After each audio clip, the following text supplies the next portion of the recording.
Hey, Deo's been coaching for 8 years, former LCS. I'm going to be working with a jungler. Introduce yourself. Uh, I'm Mateo. I'm currently stuck in Emerald. I've peaked Masters, and I'm here for help. All right, awesome. The first question I always ask in each one of my sessions is, what are you looking to get out of this? I would like to hit Challenger in my lifetime, and then for the immediate sessions, like focus on first 14 minutes of my game. Okay. My next question would be, have you received any coaching before in the past? Yes. Okay. How was that like? What was the best thing about the coaching? What's one thing that's not very effective for you that you've noticed? I like seeing examples of like stuff I should have done instead, or when they're like, "Oh, you should have done this," and they like pull up some other guy's game and they're doing it and it's working. Mm-hmm. Okay. And if you have nothing I don't else here, then we could just go to least Yeah, I effective. have nothing else. A lot recently, like especially since I've come to like college, I'm being asked to do a lot of stuff that I like can't visualize or I just like can't see working. And like that's why I like the examples a lot because it's like Mm-hmm. I'll try to do what they want me to do and it's just like not working and I didn't want to do it in the first place and it makes me like really frustrated or like Do you have an example for me? I've just been like asking to like gank and hover more on times where I think it's bad, but I'll be told it's like good. And then like I'll try my best to like do it. It's been like a big thing for the past few weeks. I've been trying to like hover at good timers. Okay. So this is great because I'm like very anti-hovering. I'm gonna focus on like these two things, right? Because you said that this is a comp game, but you want to focus on the individual aspect. The way that I want to approach this session is I'm gonna do a lot of lecturing at the start, and we're gonna go straight into the example that you have here. The first thing I want to talk about is how do junglers carry in solo queue, right? Because this is the question that really what it comes down to. Like, how do I hit challenger? Well, how do I consistently carry in solo queue? So what do you think is the answer to this? Maximizing your golden EXP. Mm-hmm. Gold, EXP. The next question, or well, we can continue with this. When you say maximizing gold and EXP, like what does this mean to you? Okay. So one thing I want to add here is maximize gold and XP. This is perfect. I want to emphasize this. Maximize your gold and XP. So this is why I'm like not the biggest fan of like going into the game with the mindset of you want to be ganking and hovering, right? The mindset that you want to be going to the game is like you want to just make sure that you're strong. I'm going to ask this question, and I want you to give your opinion on it. When you think about jungling in solo queue, what do you think is more important, the lanes or the enemy jungler? The enemy jungler And why? because they're like my counterparts. Though like I need to focus on beating him. All right, this is perfect. You already have like the mindset that I want. Other students that I've worked with in the past, like they'll say the lanes, right? And you'll see like they're thinking about hovering a lot, they're thinking about ganking, but in reality, like just visualize jungle as like a 1v1 thing, and then the lanes are just supplementary information. Since I like got here, it's been like the opposite because like in the end of season 13 was the first time I went from plat to masters after watching a bunch of eats, right? Hmm. But I always demote to diamonds, and then like last split I barely made the cut, and ever since I come like here, I've been told I'm like wrong and I need to play around the lanes more. And sometimes they're right, right? I'm not saying they're always wrong. A lot of the times they are right, but it's like it's really hard for me to like. I'm not confident in my abilities anymore at all. Like Yeah, like you can't build your identity. I'm not sure if what if I'm doing is right or they think it's right or I'm like worried about that instead of like playing my game. Yeah, exactly, exactly. All right, so I think another part of this too is like building confidence, right? I think a big part of like building confidence is um, seeing good output, which means like climbing the ladder while doing the things that you think are correct, like it will result in that. We could go straight into this. So I mean, really basic stuff. Just looking at these champions, the game starts level one. Do you think there's anything that you can do level one? Um, they have Ash. mm, Uh, what I can do 5 stack, and if they see them like pushing into the opposite side, I'd get like a ward. But that's all I think about. One thing that can help, and this will just be like a minor point, but if you're ever unsure about who's strong at level 1, this is the way that you can look at it. Vladimir Jax, who's stronger? You can just tell me an answer. Who do you think is stronger between Vladimir and Jax level 1? Level 1, probably Vlad. Yep, Vladimir can like use this range, force the Jax off. Yasuo versus Ari, who's stronger? Um, I want to say Yasuo, but I feel like he can't trade on the Ari level 1. Right? She has more pressure, but he is like stronger in like the fight, right? When I say more pressure, it's because she has longer range. She can push him back. Ezreal versus Ashe. Ash, Yep, and then Rakan versus Leona. if Leona cancels his jump. Yeah, like this guy needs to hit like a big jump, but otherwise like Leona's very strong. So already like what you're thinking is, okay, this is like kind of winning, right? Because it's not the type of level 1 where he can just push him out. This is about even, but he can like push you back a bit with Q. This is only useful when it comes down to like straight up fighting, and then they're like objectively stronger. So what I'm thinking already going into the game is enemy jungler stronger bot side. I'm like not that strong top side, so I just have to be ready if they do anything with their ball in. Make sense? Yeah, So we can even see how this would look like in the 5 point. This is a small thing, but like ideally you want to run straight here. Yasuo wants to walk up to see where Ari is. Rakan wants to run straight here to see if anyone sneaks into this bush, and then Ezreal also wants to run straight here to see if anyone walks out. The 5 point's yeah, important because like you just want to see where people are. For example, if Ari's not mid, right, then maybe she's like potentially looking to like run into your bot side. Just something to keep in mind. So here the Ari actually shows up and pushes the Yasuo back. From your perspective, it's like kind of an indicator that they're not looking for like a 4-man play into the bot side. And then here like he just sneaks in because you weren't watching your spot at the start. Okay. So which way do you want to path? uh, I start red because I feel like if their balling got prio, I just can't play the game if I start blue. So Yep. I just go like top to bot to top, even though I want to play with my bot side. Yep. I agree 100%. Usually the way I try to explain it is when it comes to your first clear, do you think that you can get a kill in the lane? If the answer is yes, then like you'll be biased towards it. You're not going to 100% go there, but you'll be biased towards it. I don't think you're going to kill anyone bot lane. I don't think you're going to kill anyone top. So next it's priority. Which lane has priority? Bot lane doesn't have priority. Top lane does. So you're biased towards top lane now. And the next part is like, okay, let's say I have no lanes of prio, then you want to go to whatever side you're strongest in the 2v2 or 3v3. So that's just like the internal checklist. Do you have something similar? Um, yeah, I normally just like I normally just end up starting on my red side somehow because like I don't want to get jumped on my blue. Like even if like my bot lane can get prio, like if my mid doesn't, I'm still like worried about getting jumped by the enemy jungler. So I So try to like play on my red. I don't think that's that huge of a deal. The reason why is because if we really think about when enemies invade timers are, let's say red, Krugs, Raptors, and then invade. Right, this is a pretty common one. Or it's for whatever reason, red, wolves, grump into invade for level 3, or just like buff to buff. Right? These are in the invade paths. So let's say your bot lane has prio, blue, gromp, wolves, raptors. Do you think that their enemy jungle will be able to make it here on time to like utilize the mid lane advantage? Not for my raptors. Right, it's pretty unlikely. So where the enemy jungler could invade you is on your red, correct? Yeah, So what you would do in that situation is when you're on your raptors, you can actually drop a ward defensively here and go straight to your crux. Why does this matter? Because the guy can't waste his time infinitely, right? If you see him pop on this and you're doing Krugs and he starts your red, but your ballin has prio, that means that your ballin will be able to shift up and then push him off your red. When I think about what lane do I want to path towards, like I don't think of mid lane that much, you know? Because like mid lane it's important around this camp, but it's not really going to affect you on your buff itself because you can always do Krugs before the buff to dodge that timer. right. Right.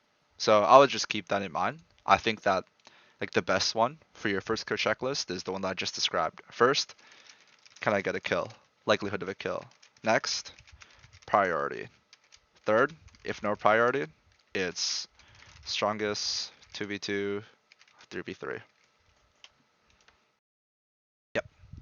So I'll just keep that in mind. In this case, I'd path top, like we mentioned. I'm not going to talk about the mechanics of your clear.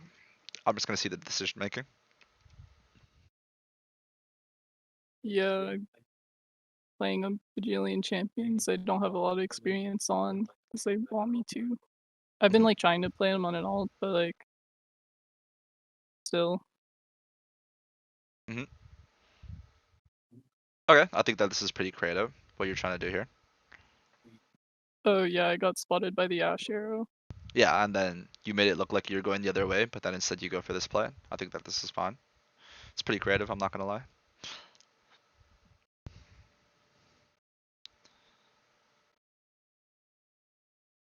Yeah, this is great. Base and fog, fantastic. I think that this is really smart. Now I want to see what you do out of base. Do you think I should buy sweeper here? I guess the question about sweeper would be, do you think that I'm going to clear wards on this jungler clear? That's essentially what you're asking, right? So let's look at these champions. When you come out of base, right?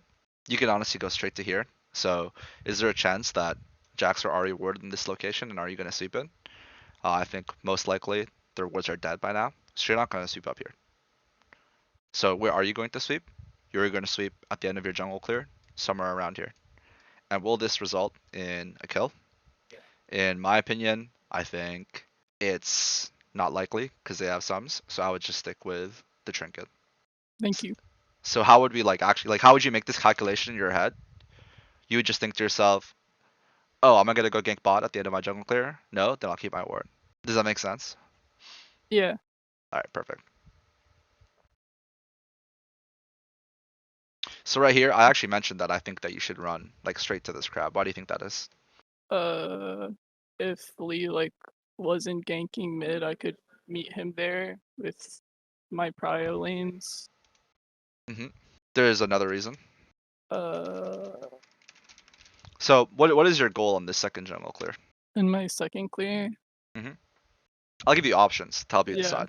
give me an options. Thank you. So on your second clear, usually it's Grubs and Drake, right? Right. And then the other part of it too is now things can be more adaptive. So it's enemy jungle. You can start thinking about the enemy jungle more.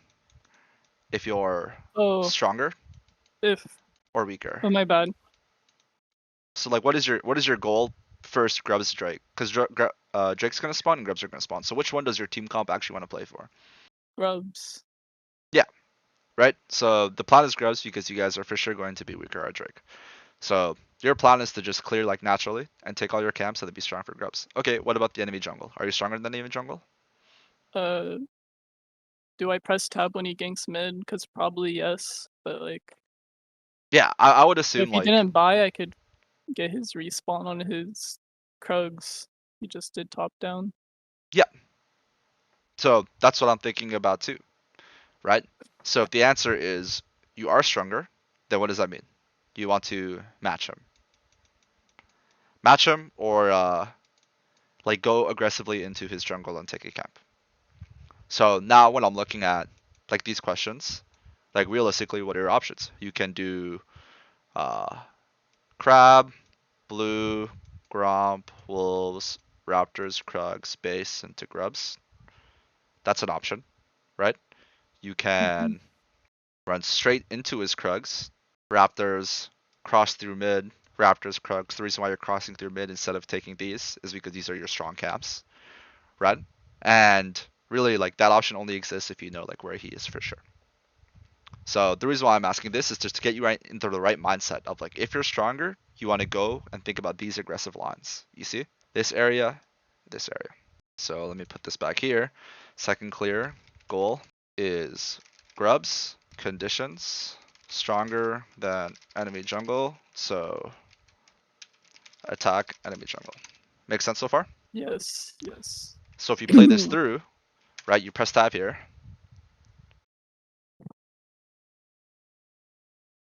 24 CS, he didn't base yet. So we're thinking about this immediately.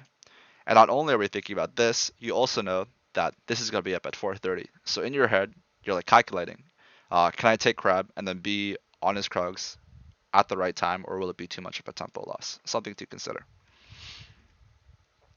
So right now, when I see you doing this blue, I feel like you're missing an opportunity here to like impact the map. Right. Because if you're pathing straight to this Crab, you're actually just gonna meet him here and then participate in this 3v3 and then kill him. And then we're also thinking about it in terms of time, right? Let's say you just finished this Crab right now.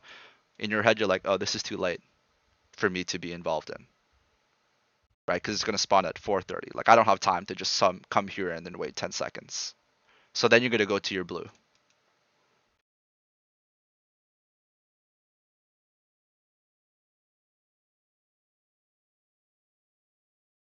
Right now, where do you think Lee Sin is? Uh, could be running to his Raptors if he didn't want me to take him because he died and he's there late, or he could just be on his Krugs. Yep. Well, the expectation is that his Raptors aren't up just yet, right? Because look, do you see this timer? Oh yeah, 440. Right? This is what I tell people too. Like if they ever use like a jungle tracking thing, like just look at your own camps too. Yeah, Because yes, there's differences, but they're really not that big, right? One advantage here would be if you actually got information level one, because sometimes Lee Sin starts Raptors, then you can invade his Raptors. But in this case, like we yeah. don't know, so I would just farm my camps. I forgot that like we were in my top side, so I saw myself taking wolves, and I was like, oh yeah, that's my second respawn of wolves. So his Mhm. Raptors are up. But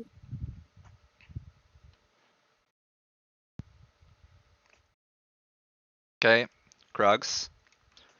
So what are we doing here? they're hovering But why? because they're scared of Lee Sin and they don't want to die. But you know where Lee Sin is, Yeah, right? You know exactly where this guy is. You know 100% without a doubt that he's here, right? Because you tracked earlier that he's on Krugs. So I think this is actually a part of the hovering issue that you're mentioning, where your laners are asking you to hover because they're afraid, and the way that you can tell them no is because you actually know where the enemy jungler is first. So even here, like actually one thing I forgot to mention, which is like pretty bad, is that when he showed mid, he had 24 CS. So what does that mean? you didn't do crab. Yeah, exactly. So I actually really foresee a gigantic advantage. You take this crab, blue, gromp, wolves, then you come here, and then you take this crab, and you also kept your ward, right? Because remember, we don't want to gank bot. Ganking bot doesn't matter, because we want to play for grubs. So we're going to come here, we're going to drop a ward, we're going to take this crab, raptors, krugs, base, run to grubs. And the reason why this ward matters is because it protects bot lane as well. So realistically, you could have created a very, very big advantage on this timer. And right now, instead of everything that I'm witnessing here, right, you're based and you're coming out. This kill, I don't care about this kill. Right, what I'm caring about is this gigantic base timer where you could be on the map right now. So let's go look at the second clear. So the goal was grubs, attack enemy jungle. What ended up happening? Didn't take both crabs, hovered because didn't tell lane that no way jungle there.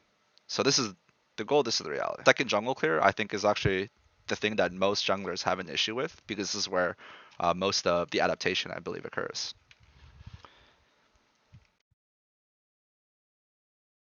Now you're looking for top dive. Alright, not bad.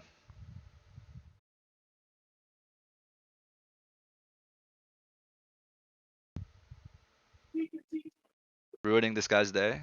Okay, so what do you think you should do now? Base. hmm What do you do? So why do you think basing is the correct thing? Um, can you rewind to when I killed Lee Sin? hmm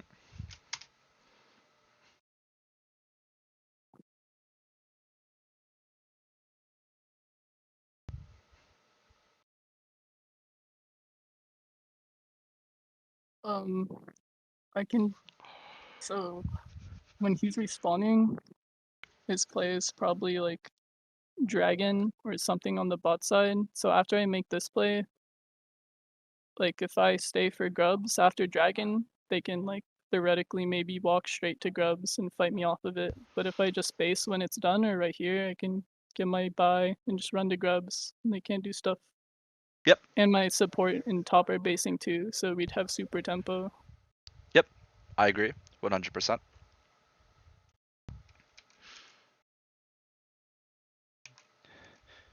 You end up going for the full clear angle. I wouldn't do this personally, right? Because this exact situation, there's a fight happening and you want to participate, but you haven't gotten your base off, so nothing's gonna happen. And when I say nothing's gonna happen, I mean like if there's a fight, it's not very good for you.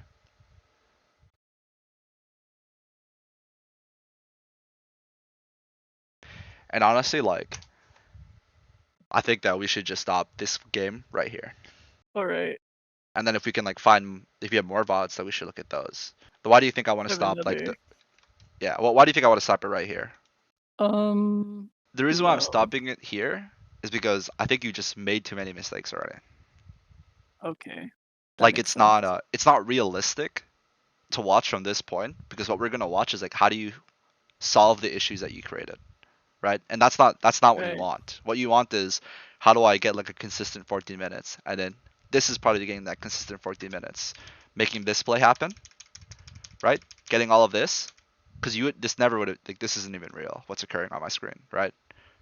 Yeah, it's them goofing instead of me doing something good. And then even here, right? Like the takeaway is that you would still just base. You see that? Yeah. You'd still just base, and then you could deploy into either side of your map. You could deploy either top or you could deploy bottom. What I would probably do is deploy top. The reason why is because to me it looks like Lee Sin's gonna base and run straight into the bot side, and maybe you could stop him at Drake, but I wouldn't really want to be there right now because most of your camps are up. It just makes more sense to path down up here. It's like you would be here right now, and then maybe you could do dragon. Actually, I take it back. Sorry, I'm just like yapping. I think you should base, and then you should go straight bottom. Why? Because you're still stronger than Lee Sin, so you should match him, and it makes sense for your camps too, because you could come here. Ezreal will be here. You do dragon, and then your bot side camps will be up. Red, uh, Raptors, and then you can go, and then you can match them here if there's a fight. Make sense? Yes.